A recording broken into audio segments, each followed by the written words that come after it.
I'm going to share something with you. I'm going to start with my story. I think it's important that you guys see the journey and why my team chose VEMA.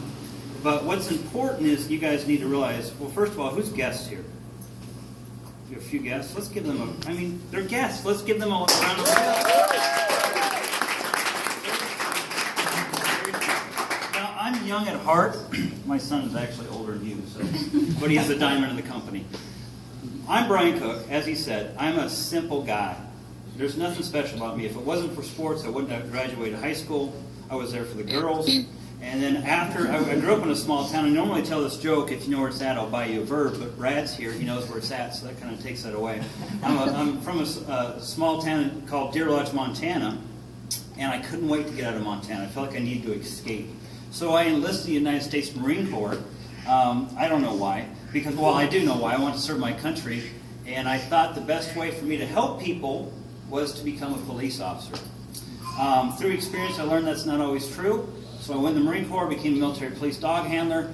Maybe some of you guys understand this. I got tired of being told what to do all the time. Anybody ever felt that way? Like when you can go pee, when you can take off, when you got to show up, when you got to go home. You guys have felt that way before? Yes. It sucks to feel controlled, right? So I got tired of being feeling controlled, so I didn't re-enlist in the Marine Corps, but I ended up in Memphis, Tennessee, where I became a Memphis police officer. Now, at the beginning, I was that cop that everybody hated, right? We all know that guy, right? Got the big ass on the chest, right? The cape on the back. They think they're bad, right? You think you got beat up in high school, right? That's what they all say about that cop, right? Through time, I really learned to relax. Had some good times there, but it was in 2000. I became this police officer that everybody loves. You know, the one that pulls you over and lets you go? Everybody's favorite cop? That was me in the end, right? But in 2000, something happened in my life that I didn't have any control over. I was at Barnes & Noble. I was getting some soup. I was in uniform patrol, had a radio on the side. If you don't know Memphis, it's normally in the top 5 of the most violent cities in the country. And that day, my radio wasn't going off. And I thought, first of all, maybe I'm lucky. Second of all, I thought, well, maybe my radio's broke or it's not on. Well, I flipped it on. First thing I heard was my partner screaming for help, shots fired. Next thing, I don't even know how I got there. It's like I time traveled. Got in the middle of this situation. Now, I know a lot of you here have never been involved in a shooting, I hope, right? Never had a friend killed. At the end of the day, my partner was killed. 2 firemen I knew were killed. Now, taking that away, I knew at that moment I was done. Have you ever felt like you're done with a job or profession? I was done. I mean, I literally was, suspect was there. I'm like, I'm done. F this. No more. Right? But like maybe some people in here, I didn't know what else to do. I grew up in Montana. I could buck bale, hay. I could change pipes. I could brand cattle. But that didn't work in Memphis, right? I couldn't do that there, so I didn't know what else to do. I thought I'd become a pilot, but I also didn't realize that cost about $125,000, and I was a cop. I was making $50,000 a year. I had custody of my son, single dad. I didn't know what to do. Nobody told me about network marketing. Nobody shared that with me. I wish they would have. I feel like I'm a pretty good team member. And nobody asked me. So I didn't know. You guys are here young. You're being asked. I wish somebody would have asked me after I got out of high school. Then I'd have to do all that other junk. So nobody asked me. I thought network marketing was buy a Kirby vacuum cleaner, knock on people's door, and throw dirt on the ground.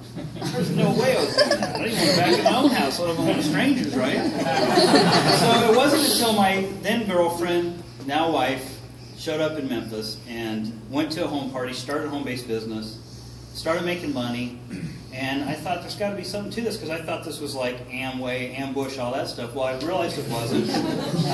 She earned a trip for 2, which is kind of funny right now, down to Atlantis, Bahamas. I got to go with her, and it was there that I saw 700 other home-based business entrepreneurs pretty happy about life, pretty excited about what they were doing. They were on a free trip making money, and I thought, well, I got to start something. So I jumped into the network marketing business, made a decision to share with 2 people a day. That was my decision. I'm going to share my business with 2 people a day.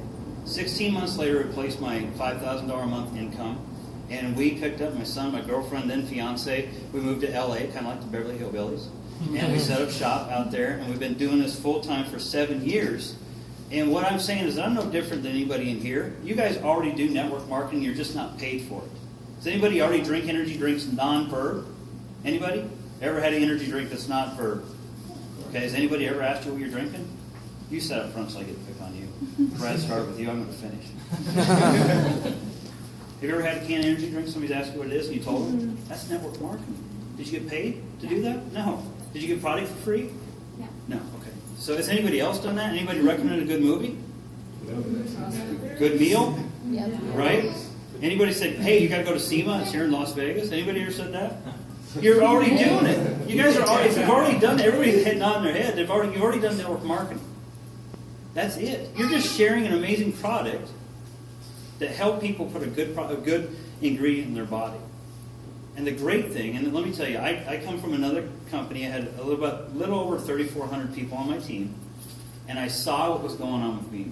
There was a little talk in the industry among leaders. They're like, hey, what's going on? You hear what's going on with BK and Vima? They got this YPR thing going on. I'm like, YPR? What the hell is that? There's young people crushing it in this company. And I'd seen Vima back before when they were the one bottle of product probably that you were drinking, just the straight Vima. And I remember when they had the energy drink come out in the white can. And I thought back at the time, there's like, I would never touch that company. I actually did an event. People across me were doing Vima, and I said, I would never, ever do that, ever. So don't ever say never, right? So we took a look. My business partner, Tim Altvater, had researched, and this is what I want you to listen to. He had been in the industry for 17 years. Him and his wife had built an organization of 104,000 people. Would anybody take that? No. And they had parted ways with their last company, and what they did is they spent over $30,000 of their own money, 6 months of their own time. They researched 106 different companies, 106 network marketing companies. And it came down to how old the company was the company in profit, was it an owner that knew how to lead a company to be a billion-dollar company, did it have a compensation plan that could change people's lives? I love that Brad, I said, where do you live? He's like, wherever. I mean, right? I mean, that's pretty cool. I live wherever I end up. So he did all this research, and he said, Brian, I'm going to go launch a new company, and it's Vima. At the time, I wasn't ready. I said, okay, I got my team here, we're having fun, making money.